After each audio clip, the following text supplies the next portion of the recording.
welcome to another video. So today we will be discussing about important chemistry topics that you will get in your GATE examination.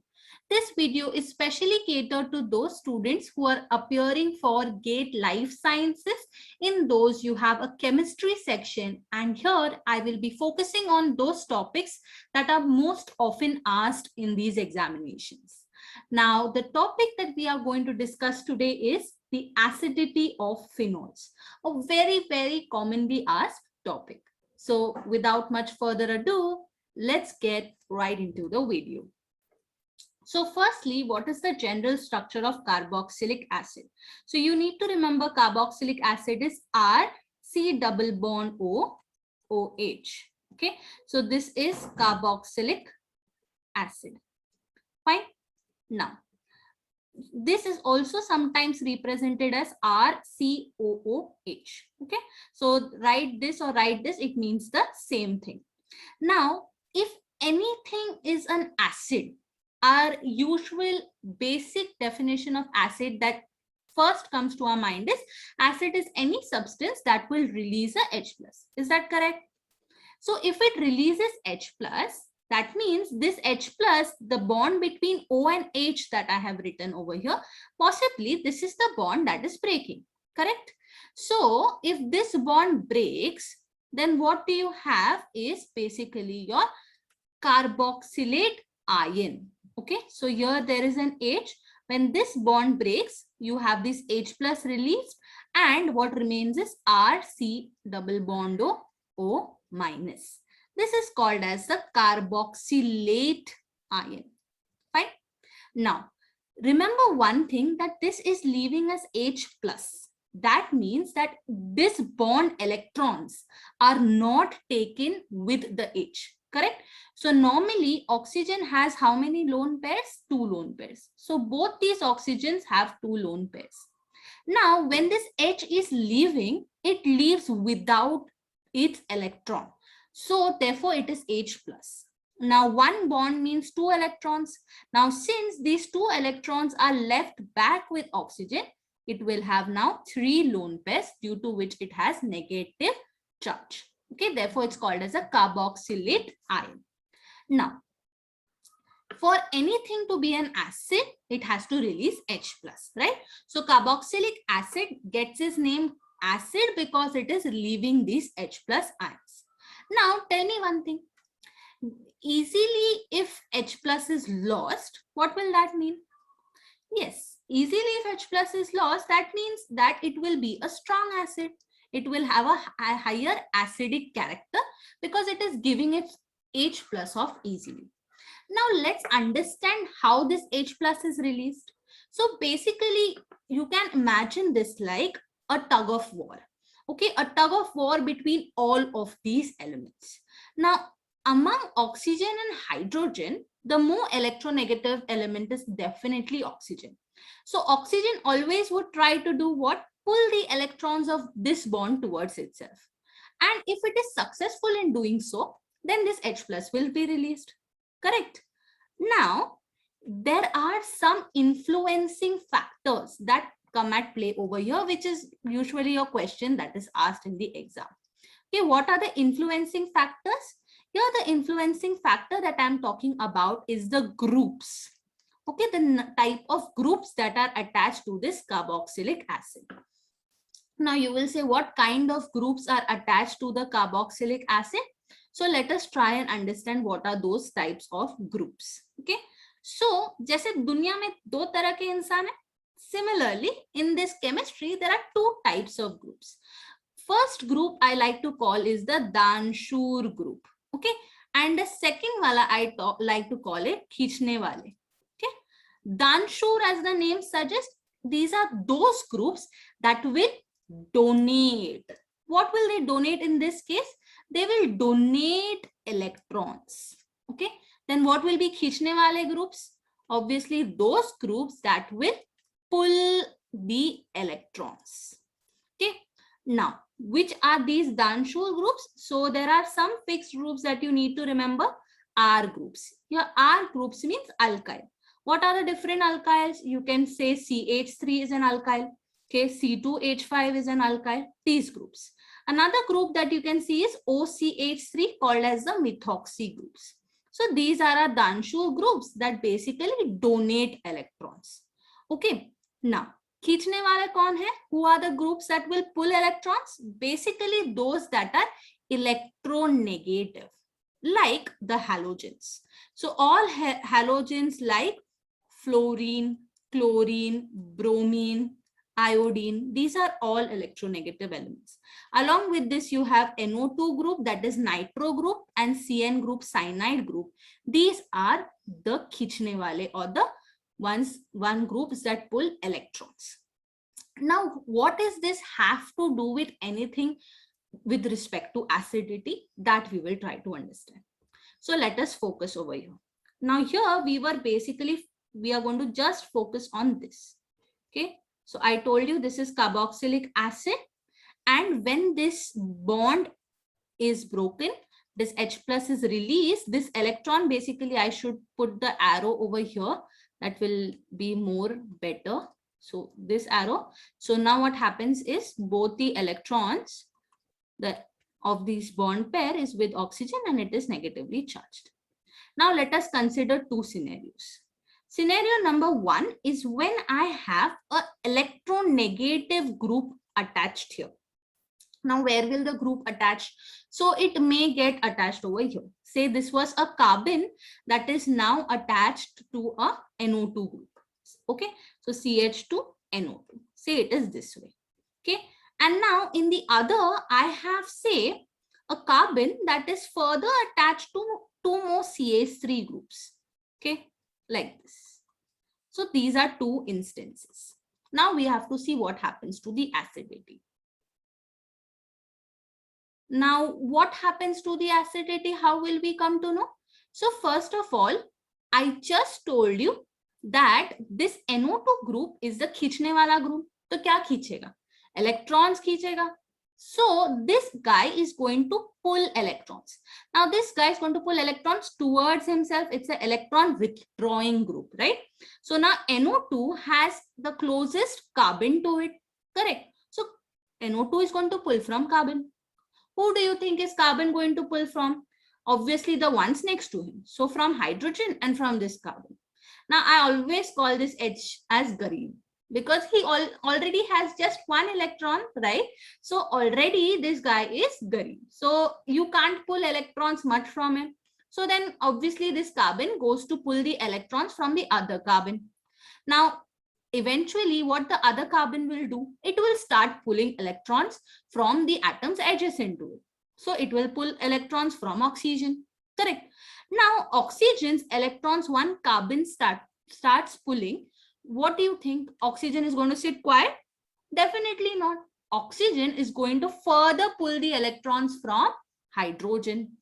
Now, hydrogen is already a very poor guy. Okay, so if oxygen, being a very electronegative element, if it pulls electrons from hydrogen, definitely what will happen is the electrons will come over to it, right? And this will become the carboxylate ion, right? And what remains is H plus. So I have not written this over here. Here we have the same group that you discussed, CH2C and this NO2. So what is the end conclusion? That, see, when you had NO2, that was an electron withdrawing group, which we also represent as minus I groups. Minus I here means negative inductive effect. And that is just the thing that I told you when a group pulls electrons. Okay, so this group pulls electrons, which leads to ultimately release of H plus. Now let's try to focus on the second example. Here I told you these CH3 groups basically are groups. They are electron donating groups. So what are they going to do? They are going to give electrons. So let them give electrons. Now, see, this carbon is already now getting a lot of electrons. So eventually, do you think this oxygen really needs to take the electrons from H plus? If oxygen needs electrons, it's going to pull, and finally these carbons are going to give it to it.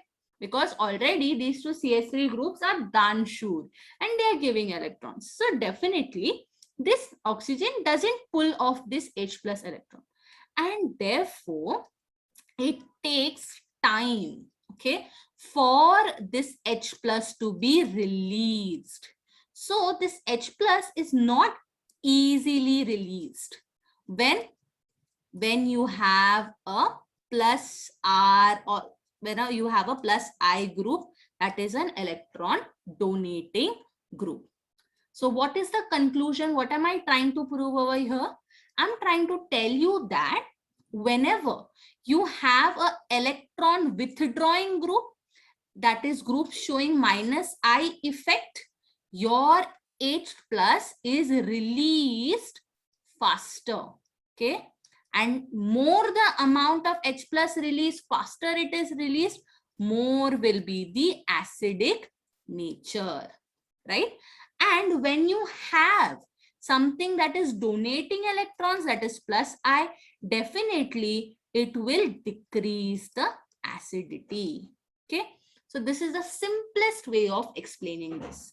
So if you ever have to arrange these, what the arrangement will be? Whenever you have an electronegative group, or as we call it, the minus I or the खींचने वाले groups, then the acidic character will be maximum. So if I want to basically arrange them according to the acidic nature, those having electronegative groups will be having higher acidity.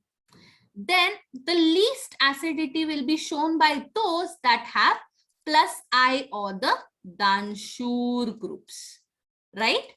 And in the middle, when you have no substituents.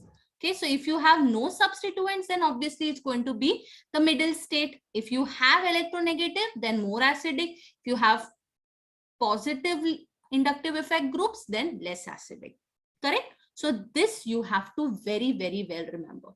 Another thing that you need to remember is that whenever you have an electronegative group, more the number of electronegative groups, more will be the acidity. I'll give you an example. Say suppose you have this carboxylic acid. Okay, this is one carboxylic acid, say COOH, CH2Cl. Won't come CH3, it will be CH2Cl. Okay, then there is another one, say CHCl, and here we have another Cl, and here it is COOH. And finally, I have another, that is Cl, C, Cl, Cl, COOH. Now the thing about these is that each of them has an electronegative group, that is the खींचने वाले my Cl groups, right? But what you can observe is in the first example, you have 2 Cls, second 1 Cl, and third you have 3 Cls. Now you can quite obviously assume that when you have 3 Cls, they are all going to be pulling. So definitely this carbon is going to pull from here the electrons, and therefore the process of releasing H plus will be faster. Okay, so remember, more electronegative groups, more will be the acidity. Fine. So this is about the effect of substituents. So we just discussed what is the acidic nature of carboxylic acid, or basically what defines acidic nature. We said that if H plus is released, that means it's an acid. Now if the H plus is released fast, then we will call it as very, very acidic nature. And this acidic nature is dependent upon the substituent groups that are present. If it is the plus I, as we call it, the dansur groups, then the acidity will decrease. And if you have the minus I group, that is the खींचने वाले, then definitely the acidity will increase, correct? So this is about the acidic nature. One last thing we need to understand before you all can solve problems is how is the acidity related to the pKa. Very, very simple example I will give you for this. We have all done it since school. that more the amount of H plus ions, more will be the acidity. Correct? Now, what is the measurement we use for acidity? We use pH. And what is pH? Negative log of H plus. Very good. This is pH. Now, we know that lower pH means more acidity, isn't it? A pH of 3 is considered acidic and a pH of say 11 is basic, correct? So lower you go in the pH, more will be the acidity. So can I just derive a relationship that more H plus means less pH, means more acidic. Same logic is over here. Okay, so more the release of H plus, lesser will be the pKa and more will be the acidity. There is an inverse relationship between pKa and acidity. You may be wondering what is pKa. So this is potence of Ka. And what is Ka? Dissociation constant of an acid. So more it will dissociate, more it will release H plus, more it will be acidic. That is as simple as this gets. Okay. So I hope you've fathomed all this information, and now we can successfully move on to solving some problems.